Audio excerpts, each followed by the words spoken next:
अगला अध्याय। श्री विष्णु की पराजय में दधीच मुनि के शाप को कारण बताते हुए दधीच एवं शुभ के विवाद का इतिहास।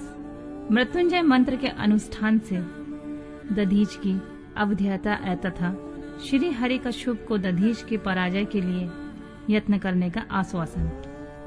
सूत जी कहते हैं, महर्षियों, अमित बुद्धिमान ब्रह्मा जी की कही हुई यह कथा सुनकर द्विश्रेष्ठ नारद विस्मय में पड़ गए। उन्होंने प्रसन्नता पूर्वक प्रश्न किया, पिताजी, भगवान विष्णु शिव जी को छोड़कर अन्य देवताओं के साथ दक्ष के यज्ञ में क्यों चले गए, जिसके कारण वहां उनका तिरस्कार हुआ? क्या वे प्रलयकारी पराक्रम वाले भगवान शंकर को नहीं जानते थे? फिर उन्होंने अज्ञानी पुरुष की भांति रुद्रगणों के साथ युद्ध क्यों किया? करुणानिधि, मेरे मन में बहुत बड़ा संदेह है। आप कृपा करके मेरे इस संशय को नष्ट कीजिए और प्रभु, मेरे मन में उत्साह पैदा करने वाले शिव चरित्र को कहिए। ब्रह्मा जी ने कहा, नारद, पूर्व काल में राजा शुभ की सहायता करने वाले श्री हरि को दधीच मुनि ने श्राप दे दिया था, जिससे उस समय वे इस बात को भूल गए थे और वे दूसरे देवताओं के साथ दक्ष के यज्ञ में चले गए। दधीच ने क्यों श्राप दिया, यह सुनो। प्राचीन काल में शुभ नाम से प्रसिद्ध महातेजस्वी राजा हो गए हैं। वे महाप्रभावशाली मुनीश्वर दधीच के मित्र थे। दीर्घकाल की तपस्या के प्रसंग से शुभ और दधीच में विवाद आरंभ हो गया, जो तीनों लोकों में महान अनर्थकारी के रूप में विख्यात हुआ। उस विवाद में वेद के विद्वान शिव भक्त दधीच कहते थे कि शूद्र, वैश्य और क्षत्रिय, इन तीनों वर्णों से ब्राह्मण ही श्रेष्ठ है, इसमें कोई संशय नहीं है। महामुनि दधीच की यह बात सुनकर धन वैभव के मत से मोहित हुए राजा शुभ ने उसका इस प्रकार प्रतिवाद किया। बोले, राजा इंद्र आदि 60 लोकपालों के स्वरूप को धारण करता है। वह समस्त वर्णों और आश्रमों का पालक एवं प्रभु है, इसलिए राजा ही सबसे श्रेष्ठ है। राजा की श्रेष्ठता का प्रतिपादन करने वाली श्रुति भी कहती है कि राजा सर्वदेवमय है। मुने, इस श्रुति के कथानुसार जो सबसे बड़ा देवता है वह मैं ही हूँ। इस विवेचन से ब्राह्मण के अपेक्षा राजा ही श्रेष्ठ सिद्ध होता है। च्वयनंदन, आप इस विषय में विचार करें और मेरा अनादर न करें, क्योंकि मैं सर्वथा आपके लिए पूजनीय हूँ। राजा शुभ का यह मत श्रुतियों और स्मृतियों के विरुद्ध था। इसे सुनकर भृगुकुल भूषण मुनि श्रेष्ठ दधीच को बड़ा क्रोध हुआ। मुने, अपने गौरव का विचार करके कुपित हुए महातेजस्वी दधीच ने शुभ के मस्तक पर बाएं मुक्के से प्रहार किया। उसके मुक्के की मार खाकर ब्रह्मांड के अधिपति कुत्सित बुद्धि वाले शुभ अत्यंत कुपित हो उठे और गरज उठे और उन्होंने वज्र से दधीच को काट डाला। उस वज्र से आहत हो भृगुवंशी दधीच पृथ्वी पर गिर पड़े। भार्गव वंशधर दधीच ने गिरते समय शुक्राचार्य का स्मरण किया। योगी शुक्राचार्य ने आकर दधीच के शरीर को, जिसे शुभ ने काट डाला था, तुरंत जोड़ दिया। दधीच के अंगों को पूर्ववत जोड़कर शिव भक्त शिरोमणि तथा मृत्युंजय विद्या के प्रवर्तक शुक्राचार्य ने उनसे कहा, तात दधीच, मैं सर्वेश्वर भगवान शिव का पूजन करके तुम्हें श्रुति प्रतिपादित महामृत्युंजय नाम से श्रेष्ठ मंत्र का उपदेश देता हूँ। त्रयंबकम यजामहे, हम भगवान त्रयंबक का यजन करते हैं। त्रयंबक का अर्थ है तीनों लोकों के पिता प्रभावशाली शिव। वे भगवान सूर्य, सोम और अग्नि तीनों मंडलों के पिता हैं। तत्व, रज और तम तीनों गुणों के महेश्वर हैं। आत्म तत्व, विद्या तत्व और शिव तत्व, इन तीनों तत्वों के आवनही, गाहपत और दक्षिणाग्नि, इन तीनों अग्नियों के सर्वत्र उपलब्ध होने वाले पृथ्वी, जल और तेज, इन तीनों मूर्त भूतों के अथवा सात्विक तथा भेद से विविध भूतों के त्रिदेव, स्वर्ग के, त्रिभुज के, त्रिधा भूत, सबके ब्रह्मा, विष्णु और शिव, तीनों देवताओं के महान ईश्वर महादेव जी ही हैं। यहाँ तक मंत्र के प्रथम चरण की व्याख्या हुई। मंत्र का द्वितीय चरण है सुगंधिम पुष्टि वर्धनम। जैसे फूलों में उत्तम गंध होती है, उसी प्रकार वे भगवान शिव संपूर्ण भूतों में, तीनों गुणों में, समस्त कृतियों में, इंद्रियों में, अन्यान देवों में और गणों में उनके प्रकाशक सारभूत आत्मा के रूप में व्याप्त हैं। अतएव सुगंध युक्त एवं संपूर्ण देवताओं के ईश्वर हैं। यहाँ तक सुगंधिम पद की व्याख्या हुई है। अब पुष्टि वर्धनम की व्याख्या करते हैं। उत्तम व्रत का पालन करने वाले द्विश्रेष्ठ महामुनि नारद, उन अंतर्यामी पुरुष शिव से प्रकृति का पोषण होता है। महातत्व से लेकर विशेष पर्यंत संपूर्ण विकल्पों की पुष्टि होती है तथा मुझ ब्रह्मा का, विष्णु का, मुनियों का और इंद्रियों सहित देवताओं का भी पोषण होता है। इसलिए वे ही पुष्टिवर्धनम है। अब मंत्र के तीसरे चरण और चौथे चरण की व्याख्या करते हैं। उन दोनों चरणों का स्वरूप यूं है। उर्वारुक में बंधनाय मृतो मुक्षीय मामृतात, अर्थात प्रभु जैसे खरबूजा के पक जाने पर लता बंध से छूट जाता है, उसी तरह मैं मृत्युंजय बंधन से मुक्त हो जाऊं, मैं अमृत पद से पृथक न होऊं। वे रुद्रदेव अमृत स्वरूप हैं, जो पुण्य कर्म से, तपस्या से, स्वाध्याय से, योग से अथवा ध्यान से उनकी आराधना करता है, उसे नूतन जीवन प्राप्त होता है। इस सत्य के प्रभाव से भगवान शिव स्वयं ही अपने भक्त को मृत्यु के सूक्ष्म बंधन से मुक्त कर देते हैं, क्योंकि वे भगवान ही बंधन और मोक्ष देने वाले हैं। ठीक उसी तरह जैसे शरीर उर्वारुक अर्थात ककड़ी का पौधा अपने फल को ही स्वयं लता के बंधन से बांधे रखता है और पक जाने पर स्वयं उसे बंधन से मुक्त कर देता है। यह मृत संजीवनी मंत्र है, जो मेरे मत से सर्वोत्तम है। तुम प्रेम पूर्वक नियम से भगवान शिव का स्मरण करते हुए इस मंत्र का जाप करो। जाप और हवन के पश्चात इससे अभिमंत्रित किए हुए जल को दिन और रात में पियो तथा शिव विग्रह के समीप बैठकर उन्हीं का ध्यान करते रहो। इससे कहीं भी मृत्यु का भय नहीं रहता। न्यास आदि सब कार्य करके विधिवत भगवान शिव की पूजा करो। यह सब करके शांत भाव से बैठकर भक्त वत्सल शंकर जी का ध्यान करना चाहिए।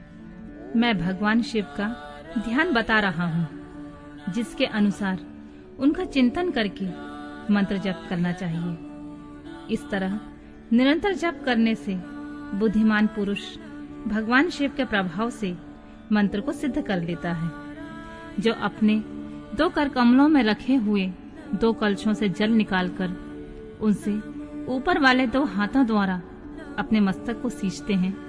अन्य 2 हाथों से 2 घड़े लिए उन्हें अपने गोद में रखे हुए हैं और 2 शेष हाथों में रुद्राक्ष एवं मृग मुद्रा धारण करे हुए हैं। कमल के आसन पर बैठे हैं। सिर पर इससे चंद्रमा से निरंतर झरते हुए अमृत का, जिनका सारा शरीर भीगा हुआ है, तथा जो 3 नेत्र धारण करने वाले हैं, उन भगवान मृत्युंजय का, जिनके साथ गिरिराज नंदिनी उमा विराजमान है, मैं उनका चिंतन करता हूँ। ब्रह्मा जी कहते हैं, तात मुनि श्रेष्ठ दधीच को इस प्रकार उपदेश देकर शुक्राचार्य भगवान शंकर का स्मरण करते हुए अपने स्थान को लौट गए। उनकी यह बात सुनकर महामुनि दधीच बड़े प्रेम से शिव जी का स्मरण करते हुए तपस्या के लिए वन में गए। वहां जाकर उन्होंने विधि पूर्वक महामृत्युंजय मंत्र का जाप और प्रेम पूर्वक भगवान शिव का चिंतन करते हुए तपस्या प्रारंभ की। दीर्घ काल तक उस मंत्र का जप और तपस्या द्वारा भगवान शंकर की आराधना करके दधीच ने महामृत्युंजय शिव को संतुष्ट किया। महामुनि उस जप से प्रसन्न चित्त हुए भक्त वत्सल भगवान शिव दधीच के प्रेम वश उनके सामने प्रकट हो गए। उन्होंने अपने प्रभु शंभु का साक्षात दर्शन करके मुनीश्वर दधीच को बड़ी प्रसन्नता हुई। उन्होंने विधि पूर्वक प्रणाम करके दोनों हाथ जोड़कर भक्ति भाव से शंकर का स्तवन किया। तात मुने। तदनंतर मुनि के प्रेम से प्रसन्न हुए शिव ने दधीच से कहा, तुम वर मांगो। भगवान शिव का यह वचन सुनकर भक्त शिरोमणि दधीच दोनों हाथ जोड़कर नतमस्तक हो भक्त वत्सल शंकर जी से बोले, महादेव देव, मुझे 3 वर दीजिए। मेरी हड्डी वज्र हो जाए और कोई भी मेरा वध न कर सके। मैं सर्वत्र अधीन रहूं, कभी मुझे दीनता न आए। दधीच का यह वचन सुनकर प्रसन्न हुए परमेश्वर शिव ने तथास्तु कहकर उन्हें वे 3 वर दे दिए। शिव जी से 3 वर पाकर वेद मार्ग में प्रतिष्ठित महामुनि दधीच आनंद मग्न हो गए और शीघ्र ही राजा शुभ के स्थान में गए।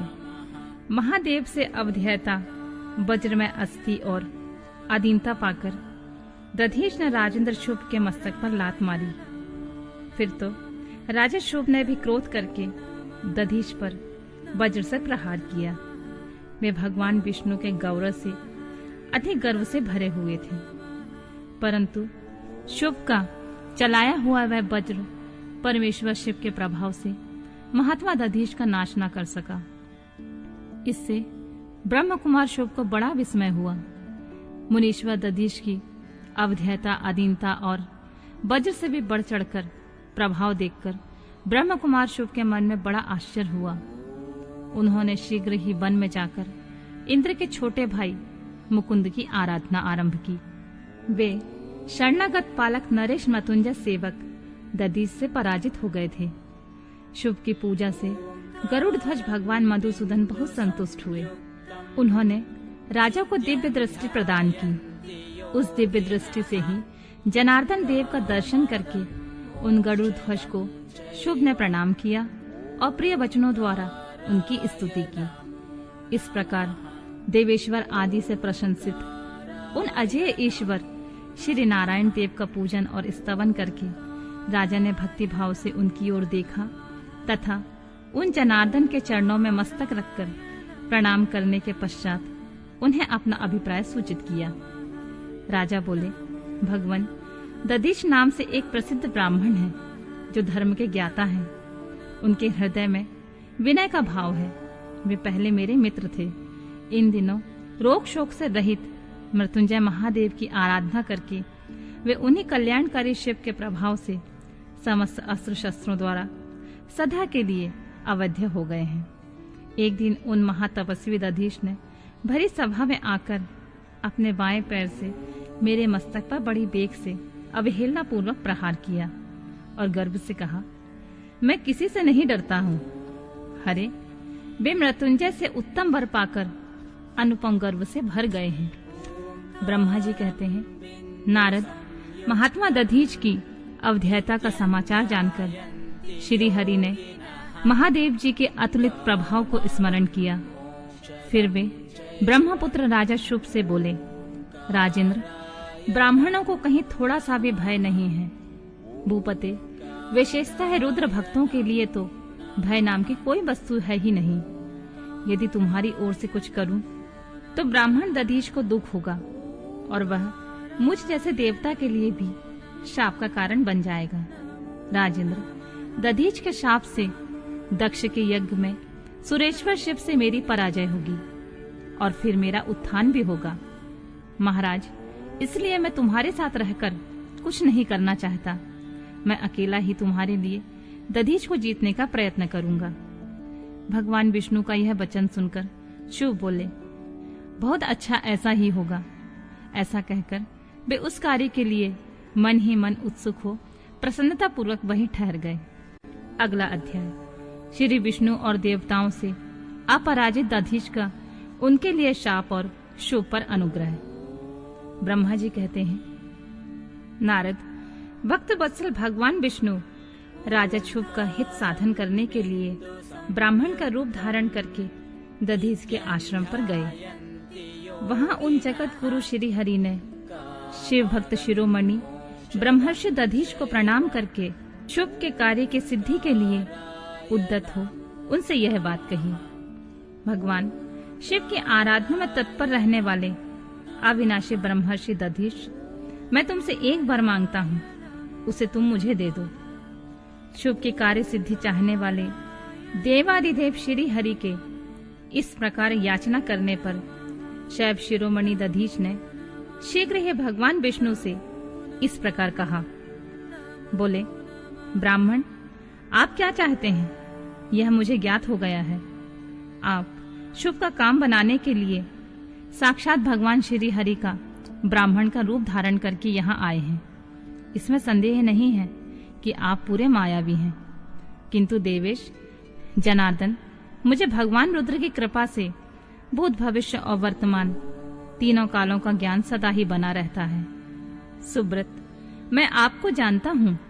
आप पापहारी श्री हरि एवं विष्णु हैं। यह ब्राह्मण का वेश छोड़िए। दुष्ट बुद्धि वाले राजा शुभ ने आपकी आराधना की है, इसलिए आप यहाँ पधारे हैं। भगवान हरे, आपकी भक्त वत्सलता को भी मैं जानता हूँ। यह छल छोड़िए, अपने रूप को ग्रहण कीजिए और भगवान शंकर के स्मरण में मन लगाइए। मैं भगवान शंकर की आराधना में लगा रहता हूँ। ऐसे दशा में यदि मुझसे किसी को भय हो तो उसे आप यत्न पूर्वक सत्य की शपथ के साथ कहिए। मेरा मन शिव के स्मरण में ही लगा रहता है। मैं कभी झूठ नहीं बोलता हूँ। इस संसार में किसी देवता या दैत्य से भी मुझे भय नहीं होता। श्री विष्णु बोले, उत्तम व्रत का पालन करने वाले दधीच, तुम्हारा भय सर्वथा नष्ट ही है, क्योंकि तुम शिव के आराधना में तत्पर रहते हो, इसलिए सर्वज्ञ हो। परंतु मेरे कहने से तुम एक बार अपने प्रतिद्वंदी राजा शुभ से जाकर यह कह दो कि राजेंद्र, मैं तुमसे डरता हूँ। भगवान विष्णु का यह वचन सुनकर शिरोमणि महामुनि दधीच निर्भय ही रहे और हंसकर बोले, मैं देवादिदेव पिनाकमणि भगवान शंभु के प्रसाद से कहीं कभी किसी से और किंचित मात्र भी नहीं डरता हूँ। सदा ही निर्भय रहता हूँ। इस पर श्री हरि ने मुनि को दबाने की चेष्टा की। देवताओं ने भी उनका साथ दिया, किंतु सबके सभी अस्त्र कुंठित हो गए। तदनंतर भगवान श्री विष्णु ने अगणित गणों की सृष्टि की, परंतु महर्षि ने उनको भी भस्म कर दिया। तब भगवान ने अपनी अनंत विष्णु मूर्ति प्रकट की। यह सब देखकर दधीच ने वहां जगदीश्वर भगवान विष्णु से कहा, महाभाव, महामाया को त्याग दीजिए। विचार करने से यह प्रतिभास मात्र प्रतीत होती है। माधव, मैंने सहस्त्र दुर्विज्ञेय वस्तुओं को जान लिया है। आप मुझ में अपने सहित संपूर्ण जगत को देखिए। निरालस्य होकर मुझे ब्रह्मा एवं रुद्र का भी दर्शन कीजिए। मैं आपको दिव्य दृष्टि देता हूँ। ऐसा कहकर भगवान शिव के तेज से पूर्ण शरीर वाले दधीच मुनि ने अपनी देह में समस्त ब्रह्मांड का दर्शन कराया। तब भगवान विष्णु ने उन पर पुनः कोप करना चाहा। इतने में ही मेरे साथ राजा शुभ वहां आ गए। मैंने वहां खड़े हुए भगवान पद्मनाभ को तथा देवताओं को क्रोध करने से रोका। मेरी बात सुनकर इन लोगों ने ब्राह्मण दधीच को परास्त नहीं किया। श्री हरि उनके पास गए और उन्होंने मुनि को प्रणाम किया। तदनंतर शुभ अत्यंत दीन हो उन मुनीश्वर दधीच के निकट गए और उन्हें प्रणाम करके प्रार्थना करने लगे। मुनि श्रेष्ठ, शिव भक्त शिरोमणि, मुझ पर प्रसन्न हुए परमेश्वर। आप दुर्जनों की दृष्टि से दूर रहने वाले हैं, मुझ पर कृपा कीजिए। ब्रह्मा जी कहते हैं, नारद, राजा शुभ की यह बात सुनकर तपस्या के निधि ब्राह्मण दधीच ने उन पर अनुग्रह किया। तत्पश्चात श्री विष्णु आदि को देखकर वे मुनि क्रोध से व्याकुल हो गए और मन ही मन शिव का स्मरण करके विष्णु तथा देवताओं को शाप देने लगे। दधीच ने कहा, देवराज, इंद्र सहित देवताओं और मुनीश्वरों, तुम लोग रुद्र की क्रोधाग्नि से श्री विष्णु तथा अपने गणों सहित पराजित और ध्वस्त हो जाओ। देवताओं को इस तरह श्राप दे शुभ की ओर देखकर देवताओं और राजाओं के पूजनीय दुश्रेष्ठ दधीच ने कहा, राजेंद्र, ब्राह्मण ही बलि और प्रभावशाली होते हैं। ऐसा स्पष्ट रूप से कहकर ब्राह्मण दधीच अपने आश्रम में प्रविष्ट हो गए। फिर दधीच को नमस्कार मात्र करके शुभ अपने घर को चले गए। तत्पश्चात भगवान विष्णु देवताओं के साथ जैसे आए थे उसी तरह अपने वैकुंठ लोक को लौट गए। इस प्रकार वह स्थान स्थानेश्वर नामक तीर्थ के रूप में प्रसिद्ध हो गया। स्थानेश्वर की यात्रा करके मनुष्य शिव का सामुज्य प्राप्त कर लेता है। तात, मैंने तुम्हें संक्षेप में शुभ और दधीच के विवाद की कथा सुनाई और भगवान शंकर को छोड़कर केवल ब्रह्मा और विष्णु को ही जो श्राप प्राप्त हुआ उसका भी वर्णन किया। जो शुभ और दधीच के विवाद संबंधी इस प्रसंग को नित्य पाठ करता है वह अपमृत्यु को जीतकर देह त्याग के पश्चात ब्रह्मलोक में जाता है। जो इसका पाठ करके रणभूमि में प्रवेश करता है उसे कभी मृत्यु का भय नहीं होता है तथा वह निश्चय ही विजयी होता है। अगला अध्याय। देवताओं सहित ब्रह्मा का विष्णु लोक में जाकर अपना दुख निवेदन करना। श्री विष्णु का उन्हें शिव से क्षमा मांगने की अनुमति दे उनको साथ ले कैलाश पर जाना तथा भगवान शिव से मिलना। नारद जी कहते हैं, विधाता महाप्राज्ञ, आप शिव तत्व का साक्षात्कार कराने वाले हैं। आपने यह बड़ी अद्भुत एवं रमणीय शिव लीला सुनाई है। तात, वीरभद्र जब दक्ष के यज्ञ का विनाश करके कैलाश पर्वत पर चले गए तब क्या हुआ, हमें यह बताइए। ब्रह्मा जी बोले, नारद, रुद्रदेव के सैनिकों ने जिनके अंग भंग कर दिए थे वे समस्त पराजित देवता और मुनि उस समय मेरे लोक में आए। वहां मुझ स्वयंभू को नमस्कार करके सबने बारंबार मेरा स्तवन किया। फिर अपने विशेष क्लेश को पूर्ण रूप से सुनाया। उसे सुनकर मैं पुत्र शोक से पीड़ित हो गया और अत्यंत व्यग्र हो व्यथित चित्त से बड़ी चिंता करने लगा। फिर मैंने भक्ति भाव से भगवान विष्णु का स्मरण किया। इससे मुझे समयोचित ज्ञान प्राप्त हुआ। तदनंतर देवताओं और मुनियों के साथ मैं विष्णु लोक में गया और वहां भगवान विष्णु को नमस्कार एवं नाना प्रकार के स्तोत्रों द्वारा उनकी स्तुति कर उनसे अपना दुख निवेदन किया। मैंने कहा, देव, जिस तरह भी यज्ञ पूर्ण हो, यजमान जीवित हो और समस्त देवता तथा मुनि सुखी हो जाएं, वैसा उपाय कीजिए। देवाधिदेव रामानाथ, देव सुखदायक विष्णु, हम देवता और मुनि निश्चय ही आपकी शरण में आए हैं। मुझ ब्रह्मा जी की यह बात सुनकर भगवान लक्ष्मीपति विष्णु, जिनका मन सदा शिव में लगा रहता है और जिनके हृदय में कभी दीनता नहीं आती, शिव का स्मरण करके इस प्रकार बोले। श्री विष्णु ने कहा, देवताओं, परम समर्थ तेजस्वी पुरुष से कोई अपराध बन जाए तो भी उसके बदले में अपराध करने वाले मनुष्यों के लिए वह अपराध मंगलकारी नहीं हो सकता है। विधाता, समस्त देवता परमेश्वर शिव के अपराधी हैं, क्योंकि इन्होंने भगवान शंभु को यज्ञ का भाग नहीं दिया। अब तुम सब लोग शुद्ध हृदय से शीघ्र ही प्रसन्न होने वाले भगवान शिव के पैर पकड़कर उन्हें प्रसन्न करो, उनसे क्षमा मांगो। जिन भगवान के कुपित होने पर यह सारा जगत नष्ट हो जाता है तथा जिनके शासन से लोकपाल सहित यज्ञ का जीवन शीघ्र ही समाप्त हो जाता है, वे भगवान महादेव इस समय अपने प्राण बल्लभा सती से बिछुड़ गए हैं तथा अत्यंत दुरात्मा दक्ष ने अपने दुर्वचन रूपी बाणों से उनके हृदय को पहले से ही घायल कर दिया है। अतः तुम लोग शीघ्र ही जाकर उनसे अपने अपराधों के लिए क्षमा मांगो। विधे, उन्हें शांत करने का केवल यही सबसे बड़ा उपाय है। मैं समझता हूँ ऐसा करने से भगवान शंकर को संतोष होगा। यह मैंने सच्ची बात कही है ब्राह्मण। मैं भी तुम सब लोगों के साथ शिव के निवास स्थान पर चलूंगा और उनसे क्षमा मांगूंगा। देवता आदि सहित मुझ ब्रह्मा को इस प्रकार आदेश देकर श्री हरि ने देवगणों के साथ कैलाश पर्वत पर जाने का विचार किया। तदनंतर देवता, मुनि और प्रजापति आदि जिनके स्वरूप ही हैं, वे श्री हरि उन सबको साथ लेकर अपने बैकुंठ धाम से भगवान शिव के शुभ निवास गिरिश्रेष्ठ कैलाश को गए। कैलाश भगवान शिव को सदा ही अत्यंत प्रिय है। मनुष्यों से भिन्न किन्नर, अप्सराएं और योग सिद्ध महात्मा पुरुष उनका भली भांति सेवन करते हैं तथा वह पर्वत बहुत ही ऊंचा है। उसके निकट रुद्रदेव के मित्र कुबेर की अलका नामक महादिव्य एवं रमणीय पुरी है। जिसे सब देवताओं ने देखा है। उस पुरी के पास ही सौगंधित वन भी देवताओं की दृष्टि में आया, जो सब प्रकार के वृक्षों से हरा भरा एवं दिव्य था।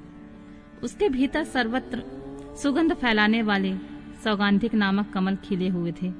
उसके बाहरी भाग में नंदा और अलकनंदा, ये दोनों अत्यंत पावन दिव्य सरिताएं बहती हैं, जो दर्शन मात्र से ही प्राणियों के पाप हर लेती हैं।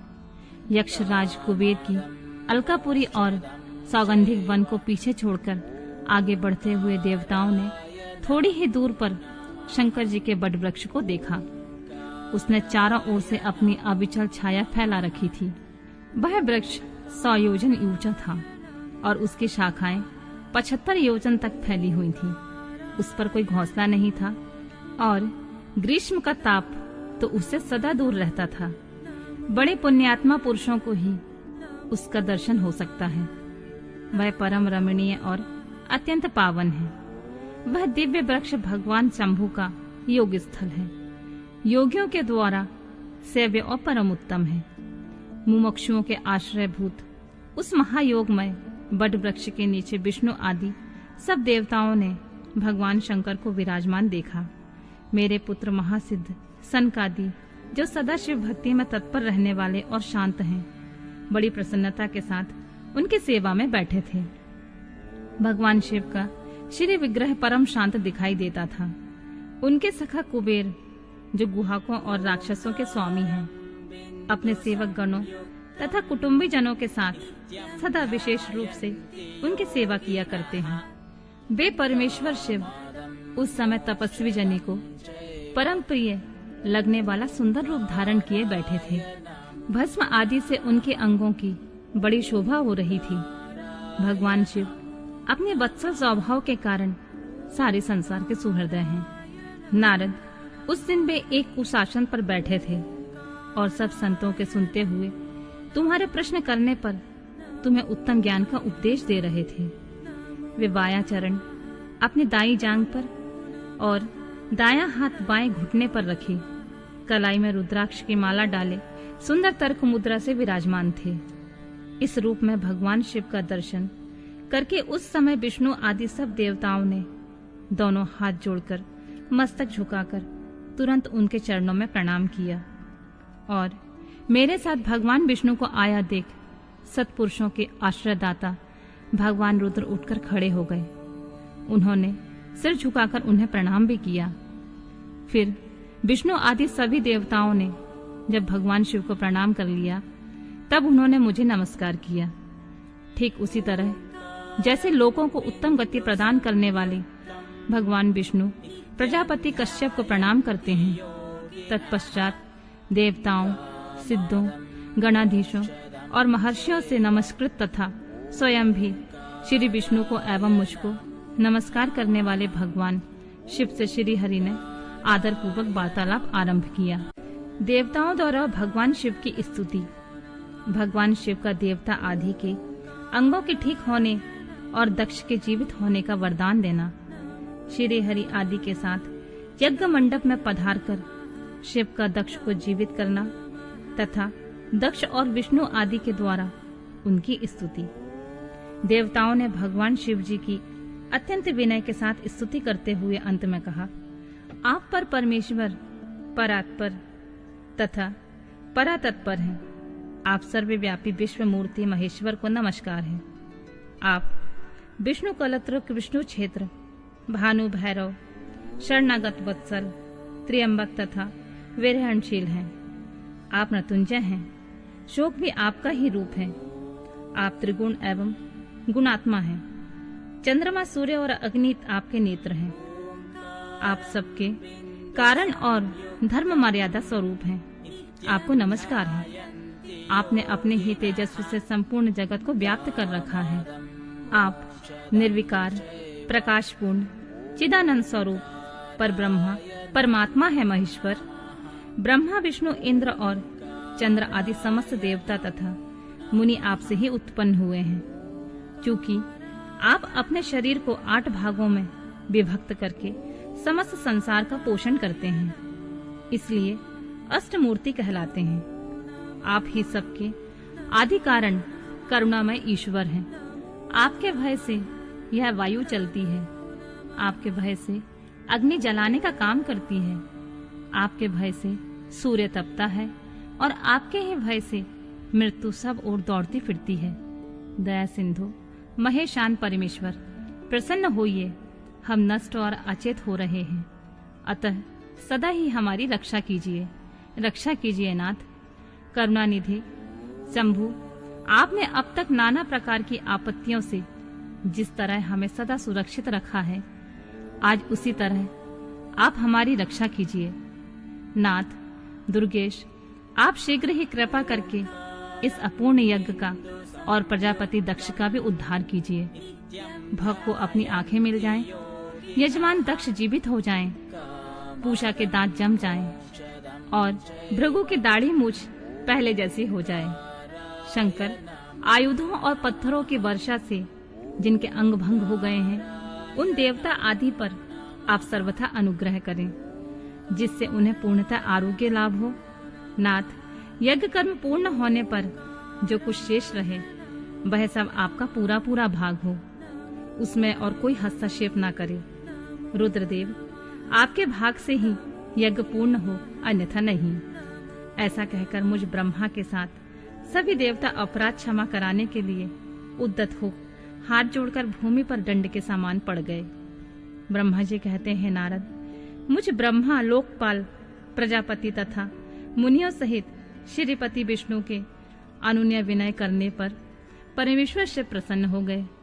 देवताओं को आश्वासन देकर हंसकर उन पर परम अनुग्रह करते हुए करुणा निधान परमेश्वर शिव ने कहा, बोले, सुरश्रेष्ठ ब्रह्मा और विष्णु देव, आप दोनों सावधान होकर मेरी बात सुने। मैं सच्ची बात कहता हूँ तात, आप दोनों की सभी बातों को मैंने सदा माना है। दक्ष के यज्ञ का यह विध्वंस मैंने नहीं किया। दक्ष स्वयं ही दूसरों से द्वेष करते हैं। दूसरों के प्रति जैसा बर्ताव किया जाएगा, वह अपने लिए ही फलित होगा। अतः ऐसा कर्म कभी नहीं करना चाहिए जो दूसरों को कष्ट देने वाला हो। दक्ष का मस्तक जल गया है, इसलिए इनके सिर के स्थान में बकरे का सर जोड़ दिया जाए। भग देवता मित्र की आंख से अपने यज्ञ भाग को देखें। तात, पूषा नामक देवता जिनके दांत टूट गए हैं, यजमान के दांत से भली भांति पिसे गए, ये ज्ञान का भक्षण करें। मैंने सच्ची बात बताई है। मेरा विरोध करने वाले भृगु की दाढ़ी के स्थान पर बकरे की दाढ़ी लगा दी जाए। शेष सभी देवताओं के जिन्होंने मुझे यज्ञ भाग के रूप में यज्ञ की अवशिष्ट वस्तुएं दी हैं, सारे अंग पहले की भांति ठीक हो जाएं। अर्धवीयों आदि याज्ञिकों में से जिनकी भुजाएं टूट गई हैं, वे अश्विनी कुमारों की भुजाओं से, और जिनके हाथ नष्ट हो गए हैं, वे पूषा के हाथों से अपने काम चलाएं। यह मैंने आप लोगों को प्रेमवश कहा है। ब्रह्मा जी कहते हैं, नारद, ऐसा कहकर वेद का अनुसरण करने वाले सुर सम्राट चराचर पति दयालु परमेश्वर महादेव जी चुप हो गए। भगवान शंकर का वह भाषण सुनकर श्री विष्णु और ब्रह्मा सहित संपूर्ण देवता संतुष्ट हो उन्हें तत्काल साधुवाद करने लगे। तदनंतर भगवान शंभु को आमंत्रित करके मुझ ब्रह्मा और देवर्षियों के साथ श्री विष्णु अत्यंत हर्षपूर्वक पुनः दक्ष की यज्ञशाला की ओर चल पड़े।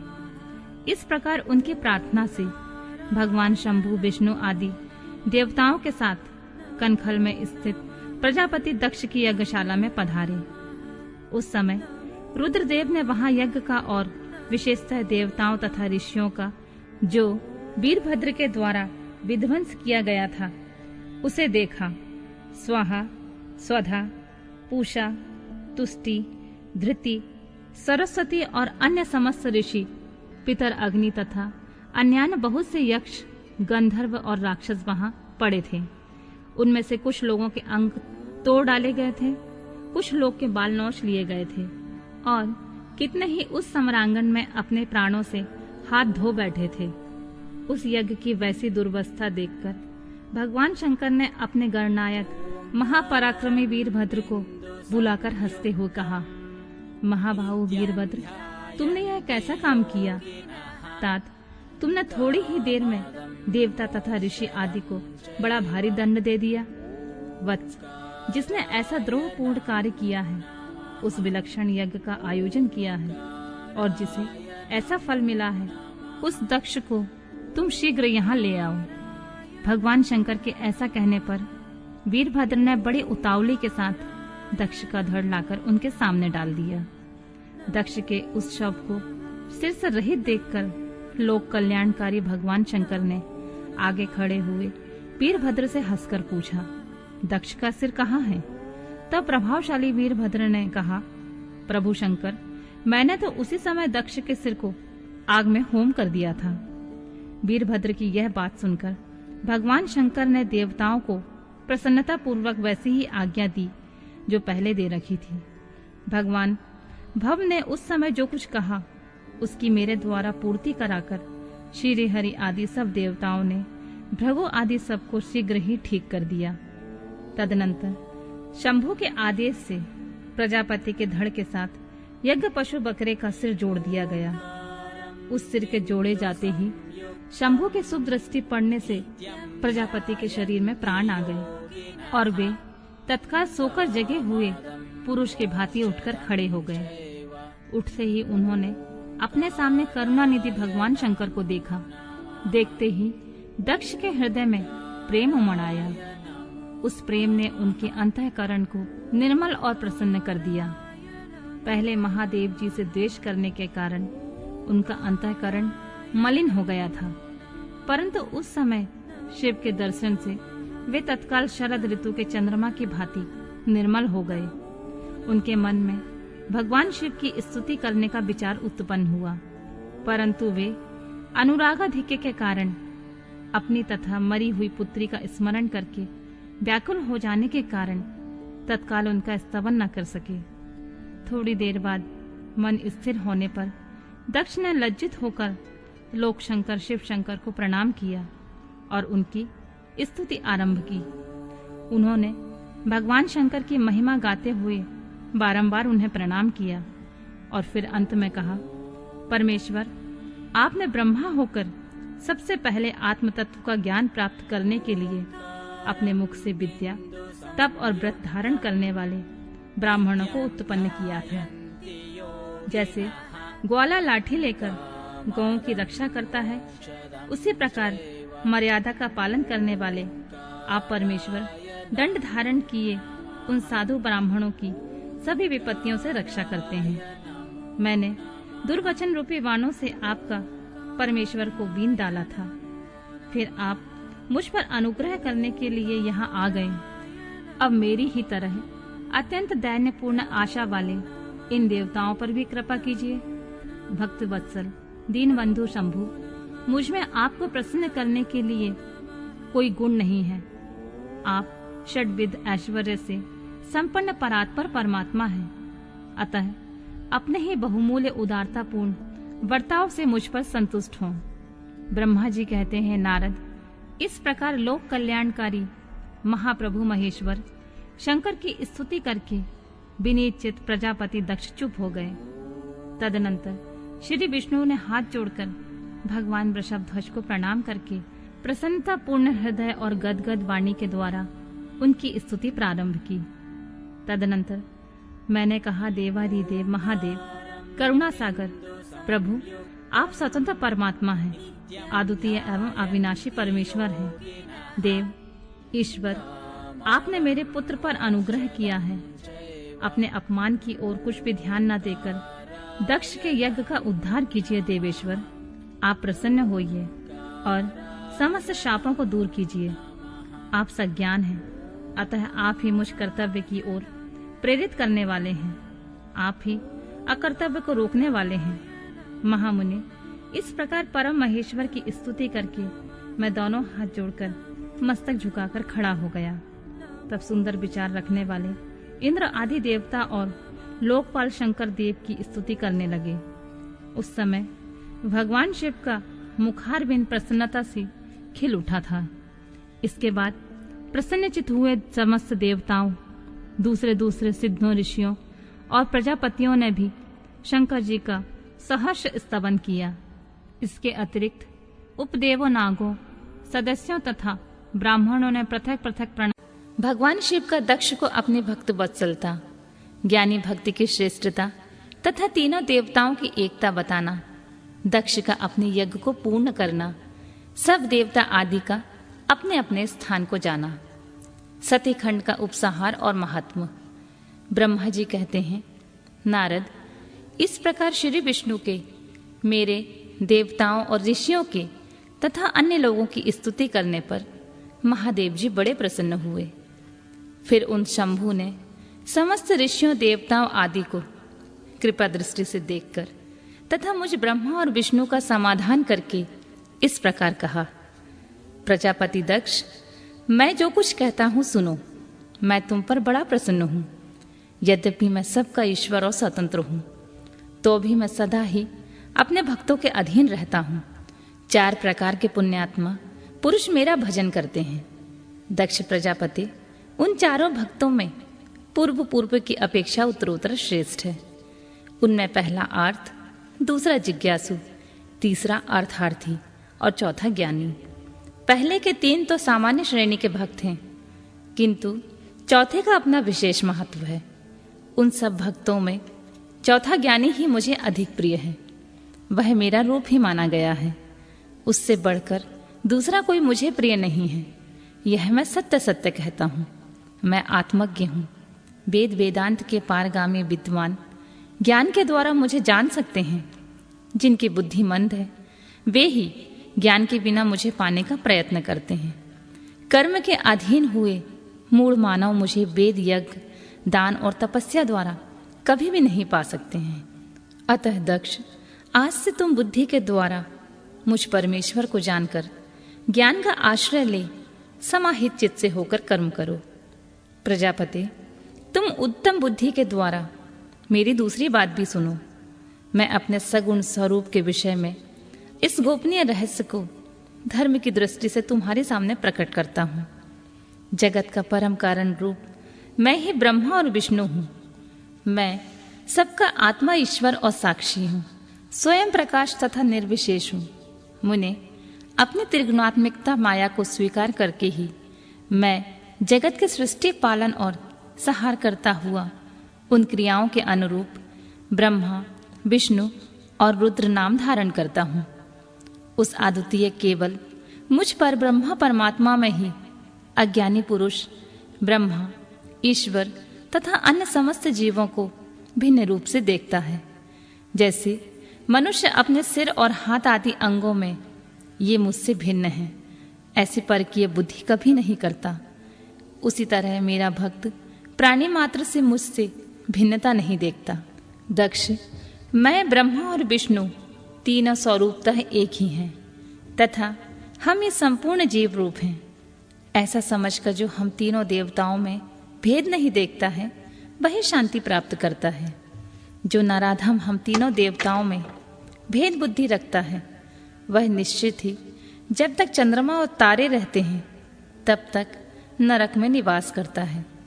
दक्ष, यदि कोई विष्णु भक्त होकर मेरी निंदा करेगा और मेरा भक्त होकर विष्णु की निंदा करेगा तो तुम्हें दिए हुए पूर्वोक्त सारे शाप उन्हीं दोनों को प्राप्त होंगे और निश्चय ही उन्हें तत्वज्ञान की प्राप्ति नहीं हो सकती है। सब देवता, मुनि आदि को उस अवसर पर बड़ा हर्ष हुआ। कुटुंब सहित दक्ष बड़ी प्रसन्नता के साथ शिव भक्ति में तत्पर हो गया। वे देवता आदि भी शिव को ही सर्वेश्वर जानकर भगवान शिव के भजन में लग गए। जिसने जिस प्रकार परमात्मा शंभु की स्तुति की थी उसी प्रकार संतुष्ट चित्त हुए शंभु ने वर दिया। मुने तदनंतर भगवान शिव की आज्ञा पाकर प्रसन्न चित्त हुए शिव भक्त दक्ष ने शिव के अनुग्रह से अपना यज्ञ पूरा किया। उन्होंने देवताओं को तो यज्ञ भाग दिए, शिव को पूर्ण भाग दिया, साथ ही ब्राह्मणों को दान भी दिया। इसी तरह उन्हें शंभु का अनुग्रह प्राप्त हुआ। इस प्रकार महादेव जी के उस महान कर्म का विधि पूर्वक वर्णन किया गया है। प्रजापति ने ऋत्विक के सहयोग से उस यज्ञ कर्म को विधिवत समाप्त किया। मुनीश्वर, इस प्रकार पर ब्रह्म स्वरूप शंकर के प्रसाद से वह दक्ष का यज्ञ पूरा हुआ। तदनंतर सब देवता और ऋषि संतुष्ट हो भगवान शिव के यश का वर्णन करते हुए अपने अपने स्थान को चले गए। दूसरे लोग भी उस समय वहां से सुखपूर्वक विदा हो गए। मैं और श्री विष्णु भी अत्यंत प्रसन्न हो भगवान शिव के सर्व मंगलदायक सुयश का निरंतर गान करते हुए अपने अपने स्थान को सानंद चले आए। सत्पुरुषों के आश्रयभूत महादेव जी भी दक्ष से सम्मानित हो प्रीति और प्रसन्नता के साथ गणों सहित अपने निवास स्थान कैलाश पर्वत को चले गए।